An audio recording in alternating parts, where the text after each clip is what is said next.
ಕೆಳಗೆ ನೀಡಿರುವ ಪಟ್ಟಿಯಲ್ಲಿ ಯಾವ ಮುಖ್ಯಮಂತ್ರಿ ಅತಿ ಹೆಚ್ಚು ಕಾಲ ಅಧಿಕಾರದಲ್ಲಿದ್ದರು? ಕೆಳಗೆ ನೀಡಿರುವ ಪಟ್ಟಿಯಲ್ಲಿ ಕರ್ನಾಟಕದ ಮುಖ್ಯಮಂತ್ರಿ ಅತಿ ಹೆಚ್ಚು ಕಾಲ ಅಧಿಕಾರದಲ್ಲಿದ್ದರು. ಶ್ರೀ ಡಿ ದೇವರಾಜ ಅರಸ್, ಶ್ರೀ ರಾಮಕೃಷ್ಣ ಹೆಗಡೆ, ಶ್ರೀ ಜಿ ಎಚ್ ಪಟೇಲ್, ಶ್ರೀ ಎನ್ ಬಂಗಾರಪ್ಪ.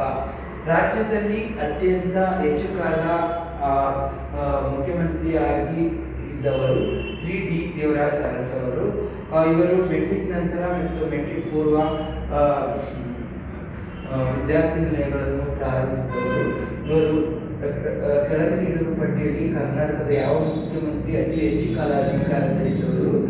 ಶ್ರೀ ಡಿ ದೇವರಾಜ ಅರಸು. ಕೆಳಕಂಡ ಯಾವ ರಾಜ್ಯವು ಪಂಚಾಯತ್ ರಾಜ್ ವ್ಯವಸ್ಥೆಯನ್ನು ಹೊಂದಿರುವುದಿಲ್ಲ? ಕರ್ನಾಟಕ, ನಾಗಾಲ್ಯಾಂಡ್, ತ್ರಿಪುರ, ಕೇರಳ.